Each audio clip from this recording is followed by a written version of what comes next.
Hi guys, my name is Jan Albert Ita, taking up course of Bachelor of Science in Marine Transportation, first year student, studying at Palawan Polytechnic College Incorporated, and for this day, we're going to discuss hardware. So without further ado, let's get into the video. What is computer hardware? Computer hardware is a collective term used to describe any of the physical components of an analog or digital computer. The term hardware distinguishes the tangible aspects of a computing device from software, which consists of written instructions that tells physical components what to do. And that's it. That's the definition of computer hardware.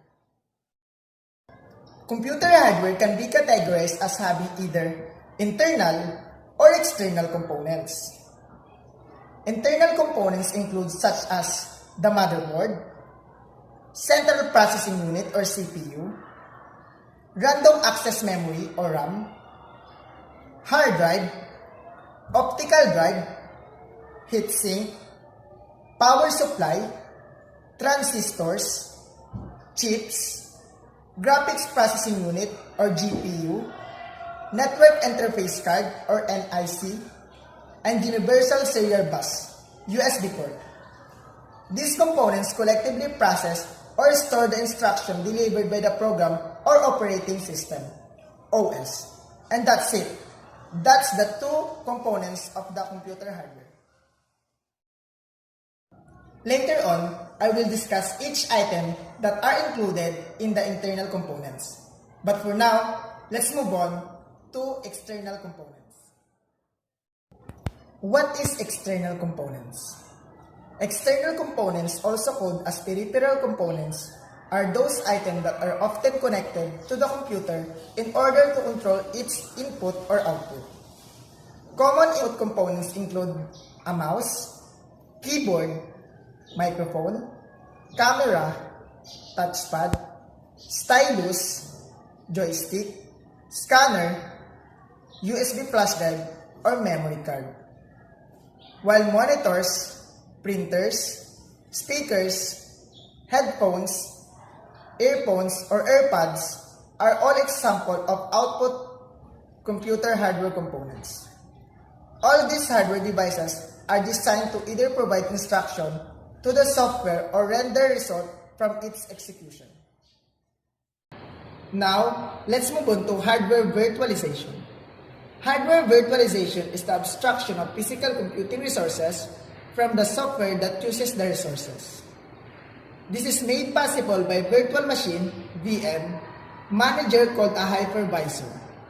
Essentially, the hypervisor creates a virtual version of internal hardware so that resources can be shared and used more efficiently. In cloud computing, hardware virtualization is often associated with infrastructure as a service. That's it. That's the meaning of hardware virtualization. What is auxiliary hardware?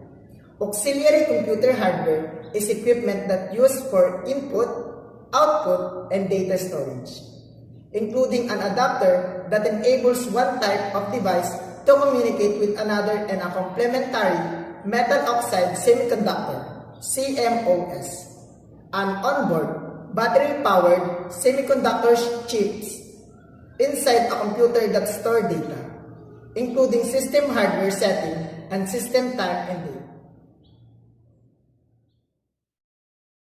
Now, let's move on to types of hardware. Types of hardware includes motherboard. The motherboard is a computer's central communication backbone, connectivity points through which all components and external peripheral connects. The motherboard is a main printed circuit board in a computer, also called the main board.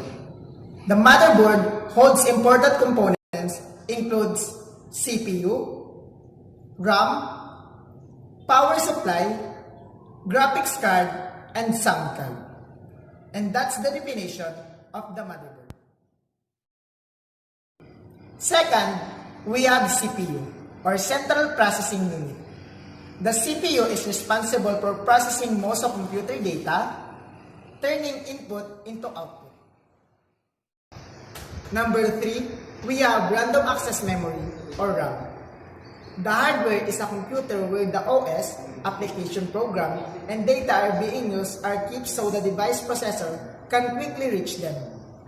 As the main memory of the computer, RAM is much faster to read from and write to than other device of storage, including a hard disk drive, HDD, solid state drive, SSD, and optical drive. RAM is volatile, meaning that our data remains in RAM if the computer is on, but it's lost when the computer is turned off.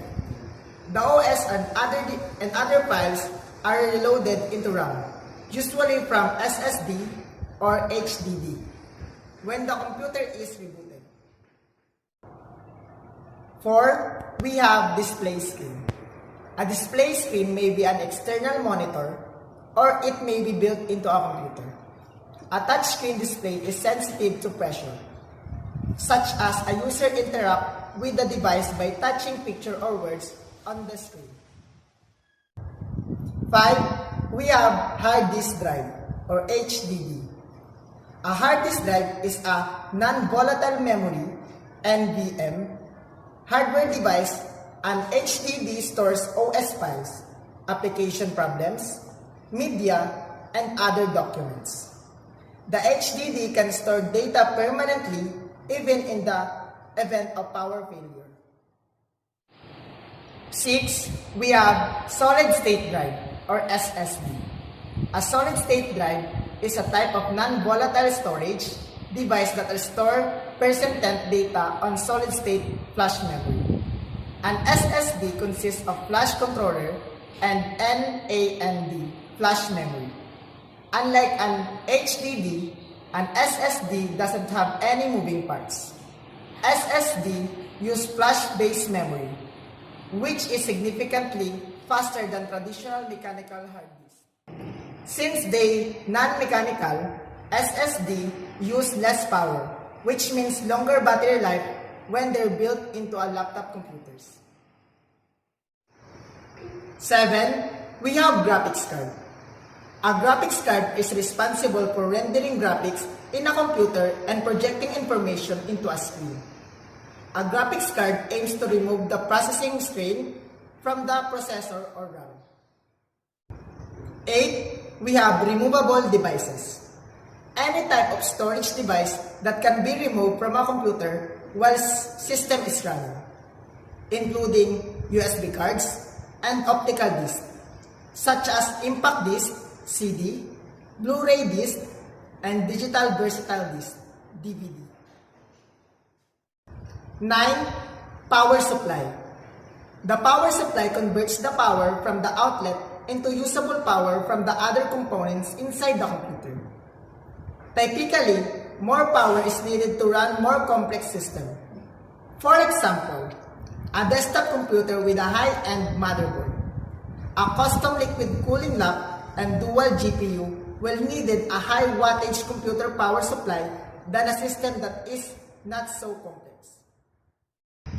And that's it. That's the all information about computer hardware. I hope that this video will give you some knowledge about computer hardware. And again, my name is John Albert Iitak, and make sure to give this video a big thumbs up and subscribe to my YouTube channel and click the notification bell. If you have question, recommendation, just comment down below. Thank you.